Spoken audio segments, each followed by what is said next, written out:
یعنی اگر نہیں سیکھیں تو سیکھیں، اس میں شرمانے کی کوئی بات نہیں ہے. ہاں، شرم تو شیطان کی طرف سے ہوتی ہے. قرآن تو سیکھنا ہے، ہر ایک سیکھیں، ہر عمر میں سیکھیں. سال میں 2 مرتبہ قرآن مجید کا ختم کرنا قرآن کا حق ہے، ورنہ قرآن کل قیامت میں ہمارا گریبان پکڑے گا اور کہے گا کہ اللہ اس نے سب کا حق ادا کیا، میرا حق اس نے ادا نہیں کیا. تو قرآن سیکھیں، تجوید سے پڑھیں. قرآن کیا ہے، فرمایا کہ جو تجوید سے قرآن نہیں پڑھتا وہ بھی گنہگار ہے. قرآن پڑھنا ہے اور صحیح پڑھنا ہے، تجوید سے پڑھنا ہے. قرآن سیکھیں، اپنے مسجد میں امام صاحب ہوتے ہیں ان سے سیکھیں، اپنی نمازوں کو صحیح کرائیں. جیسے ہم نماز پڑھ رہے ہیں ایسی نماز نہیں، جیسے نبی نے نماز سکھائی ویسی نماز مقصود ہے. آپ صلی اللہ علیہ وسلم نے فرمایا صلو کما رأیتمونی اصلی، نماز ایسے پڑھو جیسے مجھے تم نماز پڑھتا ہوا دیکھ رہے ہو. صحابہ سے فرما رہے تو ہماری نماز ایسی ہو کہ جیسے صحابہ نے نماز سیکھی ہے. اسی لیے حضرت مولانا یوسف صاحب رحمۃ اللہ علیہ فرماتے تھے کہ ہر نماز ہماری پچھلی نماز سے عمدہ ہو جائے. ہم ظہر اب پڑھ رہے ہیں، ہماری ظہر کی نماز فجر سے عمدہ ہو. عصر پڑھیں گے، ہماری عصر کی نماز ظہر سے عمدہ ہو جائے، یہاں تک کہ اللہ تعالیٰ وہ نمازیں ہمیں عطا فرمائے جیسے صحابہ نے نماز پڑھی. تو اس لیے رمضان بھی آ رہا ہے، قرآن کو خوب پڑھیں، ابھی سے ترتیب بنائیں. قرآن کو پڑھنے کی، نمازوں کا اہتمام، وہ تو پوری زندگی نماز پڑھنا ہے. آپ صلی اللہ علیہ وسلم نے فرمایا میری آنکھوں کی ٹھنڈک نماز میں.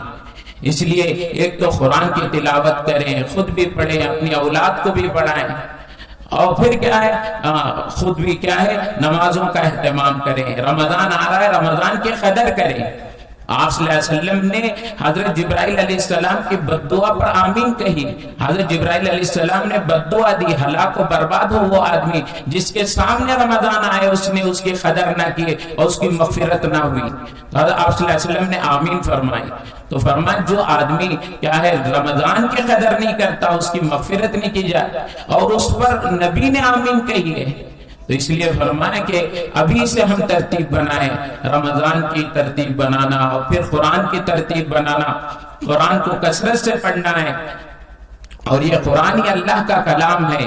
جتنا قرآن سے تعلق ہوگا کیا ہے اتنا ہی ہمارا تعلق اللہ سے ہوگا. فرمایا یہ معلوم کرنا بڑا آسان ہے کہ ہمارا اللہ سے کتنا تعلق ہے. تو دیکھیں کہ ہمارا تعلق قرآن سے کتنا ہے. اگر ہمارا تعلق قرآن سے زیادہ ہے تو سمجھے کہ ہمارا تعلق اللہ سے بھی بڑھ رہا ہے. اس لیے قرآن پڑھنے کی ایک فضیلت اور یہ فائدہ یہ بتایا کہ قرآن پڑھنے سے دل کا زنگ دور ہوتا ہے، اللہ کی محبت میں ترقی ہوتی ہے، ہر حرف پر 10 نیکیاں ملتے ہیں، چاہے سمجھ کے پڑھے یا بلا سمجھے پڑھے، وہ تو اللہ کا کلام ہے. اسی لیے پڑھنے والا بھی یہ خیال کرے کہ میں احکم الحاکمین کا قرآن پڑھ رہا ہوں اور اللہ میرا کلام سن رہے ہیں، میرا قرآن سن رہے ہیں. اور سننے والا بھی یہ دھیان رکھے کہ یہ احکم الحاکمین کا قرآن پڑھا جا رہا ہے، مجھے عظمت سے سننا چاہیے.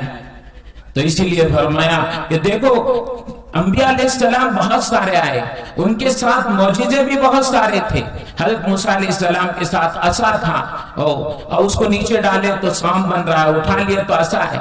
وہ سب کے پاس کیا ہے الگ الگ انبیاء علیہ السلام کے پاس الگ الگ معجزے تھے، لیکن وہ معجزہ آج کسی کے پاس نہیں ہے.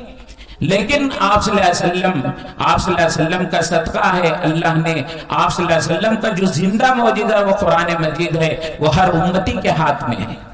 ہم اس سے فائدہ اٹھائیں کہ قرآن کو پڑھیں، قرآن کو سیکھیں، قرآن پر عمل کریں، اور اللہ سے مانگیں اللہ قرآن کو کیا ہے پڑھنے کی، عمل کرنے کی اور اس کی اشاعت کی توفیق عطا فرمائے. اس لیے فرمائے کہ یہ مدارس ہیں، ان مدارس سے یہ طلبہ تیار ہو رہے ہیں، اور یہ مدارس یہ دین کے قلعے ہیں، ان سے دین کی حفاظت ہو رہی ہے.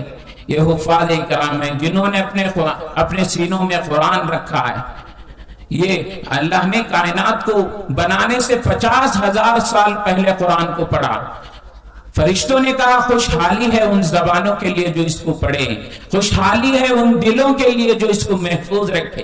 آج یہ قرآن ہمارے ہاتھ میں ہے، ہم اس کی کیا ہے حفاظت کریں، قرآن پڑھیں، اور ان مدارس کے ذریعے سے قرآن کی حفاظت ہوتی ہے۔ ہم ان کا ساتھ دیں، ہم کیا ہے ہر اعتبار سے ان کا ساتھ دیں، ان کا تعاون کرے، مال کے اعتبار سے، جان کے اعتبار سے، اپنی اولاد کو بھیجیں یہاں کہ وہ قرآن سیکھیں، قرآن پر عمل کرنے والے بنے، اور ان کے ذریعے سے ہزاروں لاکھوں کروڑوں کے ایمان کی حفاظت ہو۔ یہ مدارس آج کے نہیں ہیں، یہ سب سے پہلا مدرسہ یہ عرش اعظم ہے، وہاں خود اللہ یعنی پڑھانے والے استاد اللہ جل جلالہ و عما نوالہ ہیں، اور شاگرد وہ سیدنا ابونا حضرت آدم علیہ السلام ہیں۔